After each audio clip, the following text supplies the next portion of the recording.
Hello, and welcome to day 1 of Let's Play the Pandora Directive. I'm Marinedalek, and I'm joined by ShortPieceOf. Hello. And by Zaros. Hello. Now, we have a very important decision to make before playing, and that's what colour do we want the interface to be? Let's go into the configuration. And we've got all the normal stuff and video. Pews. And we have all of these. We have sort of weird coppery colour. Slightly more orangey coppery colour. Red. No. Mauvey purpley thing. Blue. Turquoise. Actually, green or grey. Actually, blue looks the nicer. Blue or grey, I think. I quite like the blue. Yeah. What do you think, Zaros? Blue? I think there should be a hot pink option. Yeah, the closest is that mauve, but it's a bit too subdued. Okay, It looks like your monitor's gone wrong or something, like the cable's loose. Oh, yeah. It's like, oh dear, wiggle the VGA connector. Oh, there we go, it's come back and correct to the blue colour. Right, let's go for blue. Thing is, I dislike hot pink, but I think it would make the game much more enjoyable. Possibly. Right. So, start a new game. The name is Let's Play Tex.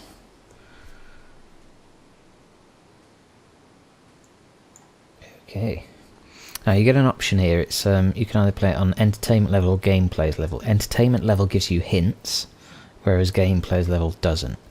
Seeing as we don't use the hints anyway, it doesn't make much difference, but there are extra puzzles in the gameplay level and it's a lot more difficult. So, let's go for gameplay.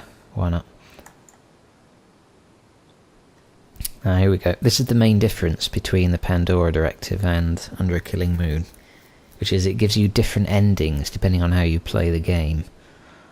There are 3 main types of ending, which are Mission Street, Lombard Street and Boulevard of Broken Dreams. Basically, nice text, sort of okay text, and horrible, nasty get text.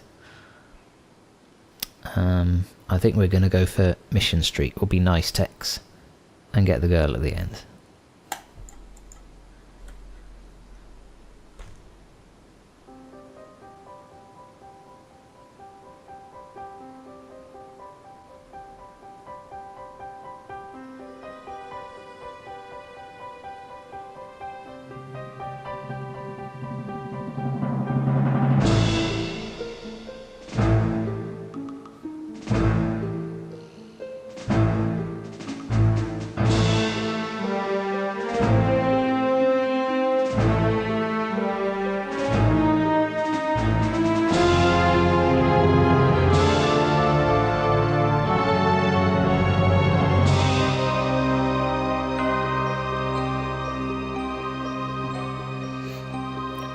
Another big difference from Under a Killing Moon is the quality of the video work.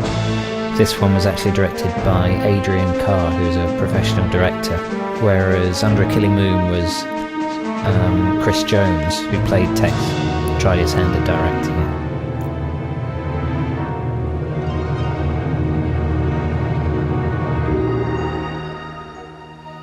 it. This takes place about 2 or 3 months after Under a Killing Moon.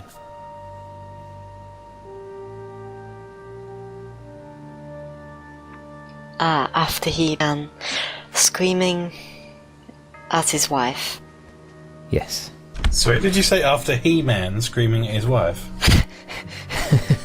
No. Oh, okay.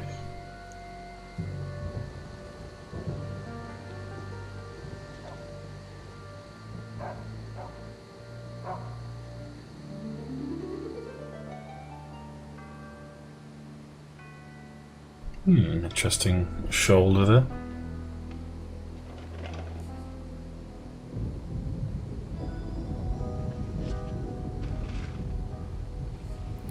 And the man in black is Aaron Connors, and I believe the woman on the bed is his wife. That's Aaron Connor who wrote the story for this game. And now works on The Sims. Ah, I've seen him. He's the classical burglar. Yeah, I'll be really quiet. She won't wake up.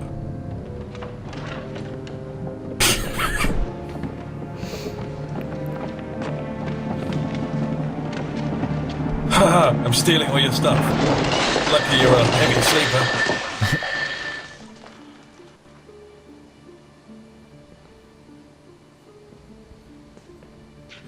She's still not woken up. Ah, that's why. Oh dear, she was messy with some Ribena or something. Yes. That's very thick. She mustn't have diluted it. Yeah. Now she's passed out from the sugar rush. Oh, she went to sleep without her eyes closed. I'm gonna fix that.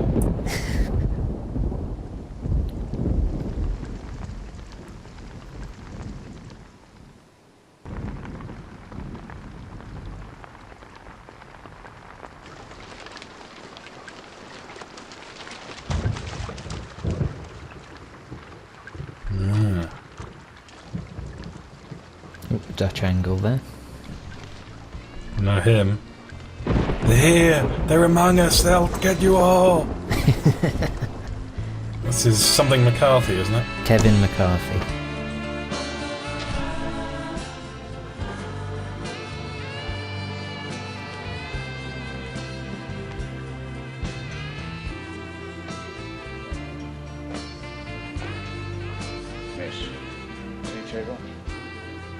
You know, I'm turning 30 tomorrow. Did you know that? Well, happy birthday. You know, I was just thinking you don't look a day over 25. Liar. I don't know, I've just been feeling very stuck lately.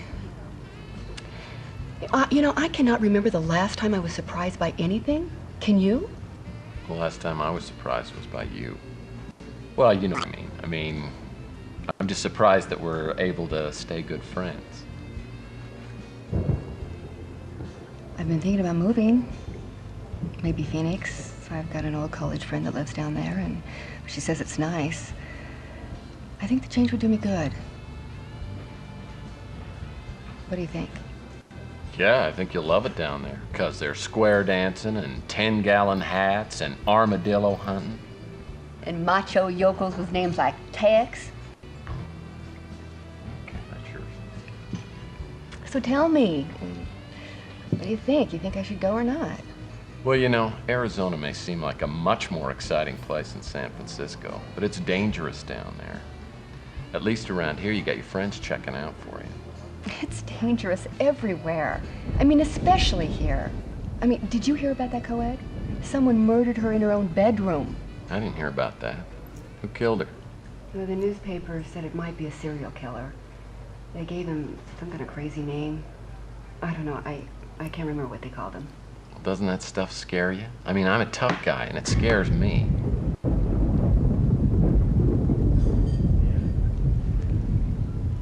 I appreciate your concern, Tex, but I have been fine on my own for a long time.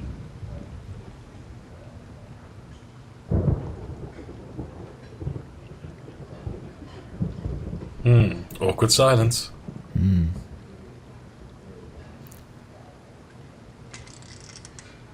I'm sure he should be saying something here. But he's clueless. Don't go, I know you. Got a big date? You lure me? Cary Grant and a pint of hot Yes, very much.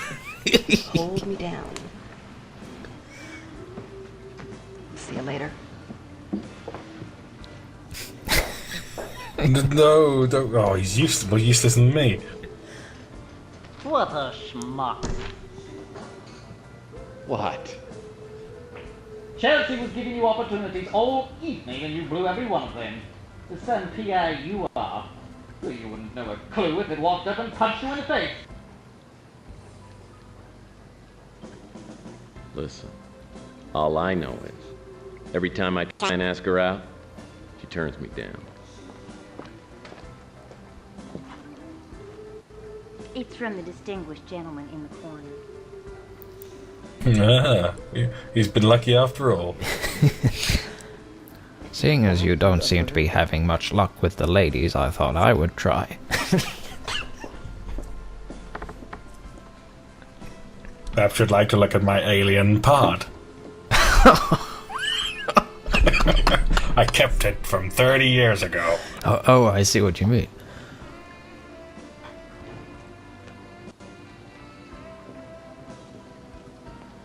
Oh, good evening, good evening. Gordon Fitzpatrick is my name. Please sit down, sir. You know, I am not in the habit of eavesdropping, but I do believe I heard someone say that you were a private detective. That's right. I'm a licensed private investigator. Oh, delightful. It's a pleasure indeed to meet you, and your name? Murphy. Tex Murphy. Tex Murphy. Well. This is fine. Now listen, let me ask you this, Mr. Tex Murphy. Have you in your work ever had the occasion to seek for a missing person? Sure. I can do that. Well, then perhaps we could do some business. I think we can work something out. My office is just around the corner, at the Ritz God. Hotel.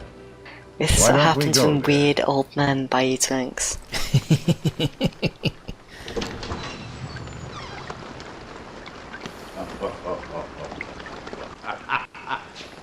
I like your office.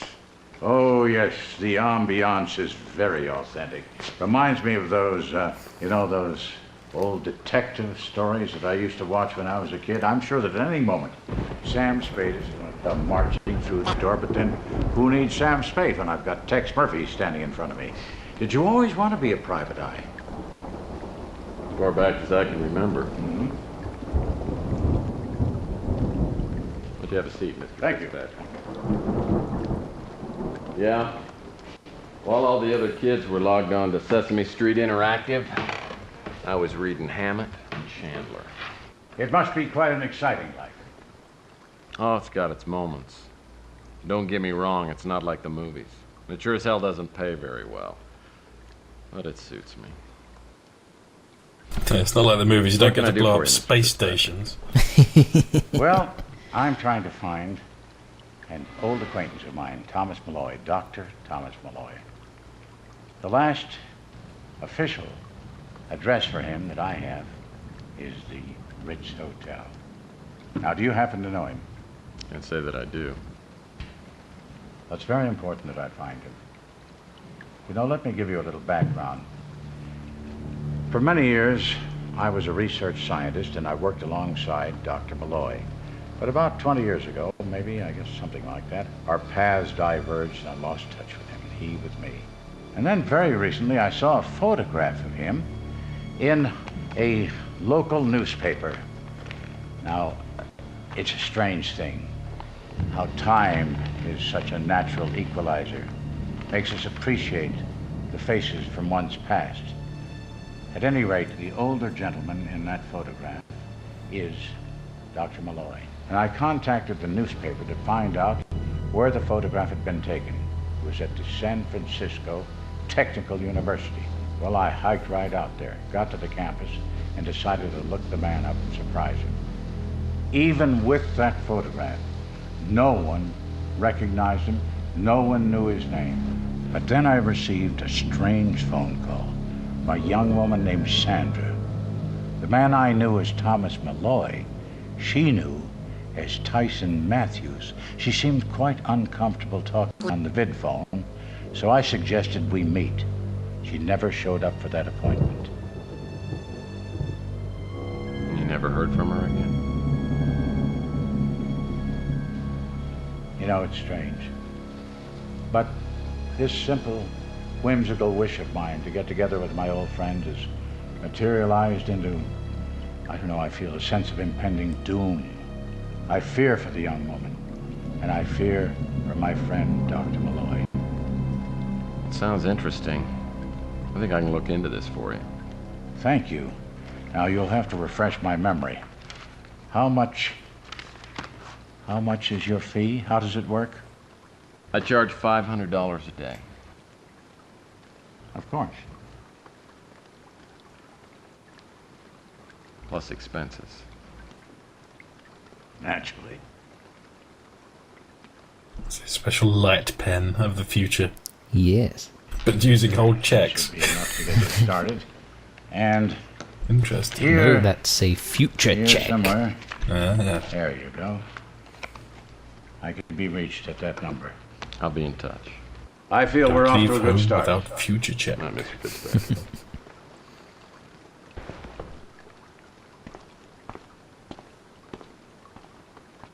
This is the first cash I've had in months. $4,000. I owe Louis $200, and Rook says I owe him $300. But there should be plenty left over. Yes, sir. Things are definitely looking up.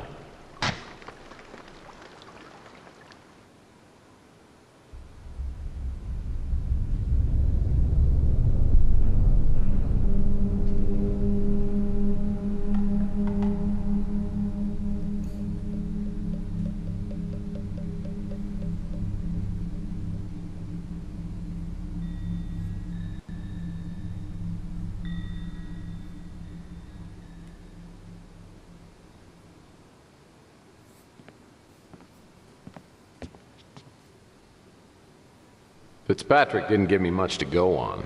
Just the newspaper photo of Malloy and the fact that Malloy stayed here at the Ritz. And there's that girl Fitzpatrick referred to, Sandra. Maybe I can track her down. First I need to find out which apartment Malloy was staying in and then get into it. That means I gotta deal with Nilo, my landlord. It's the second week of April and I'm a little late on my February rent payment.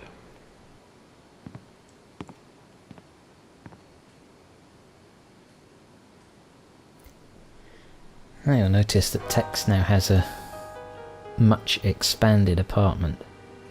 This is where his closet used to be in the old apartment.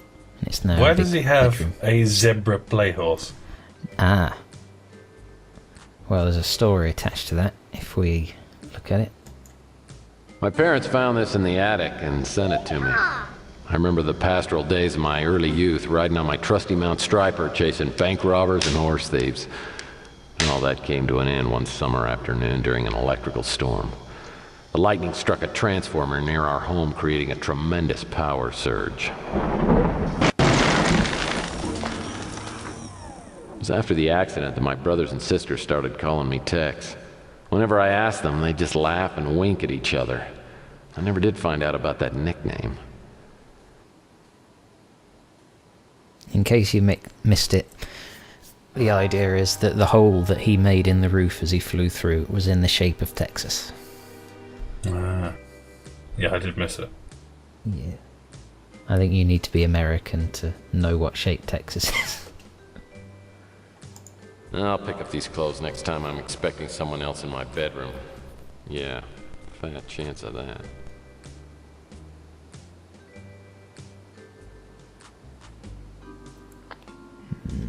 Through here, got his computer room with lots of 90s looking computers.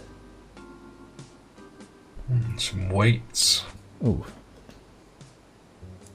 I cut this article about Mac Malden out of the newspaper. Gives me a good chuckle. I cut this thing out of the paper a few days ago. I've known Mac Malden for years. We've worked together on several cases, but I don't know if we're actually friends. We just help each other out occasionally. yeah.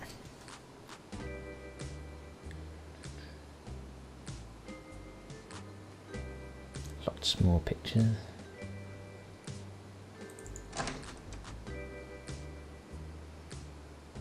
Let's go into his office.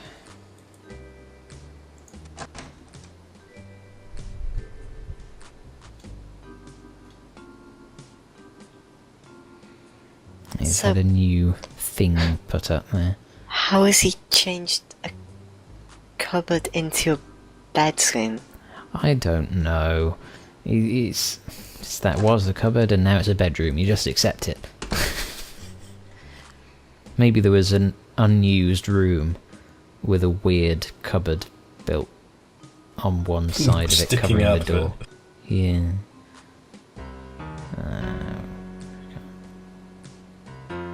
Well, maybe there's a company that makes cupboards that fit directly into doors. So it makes doors look like cupboards.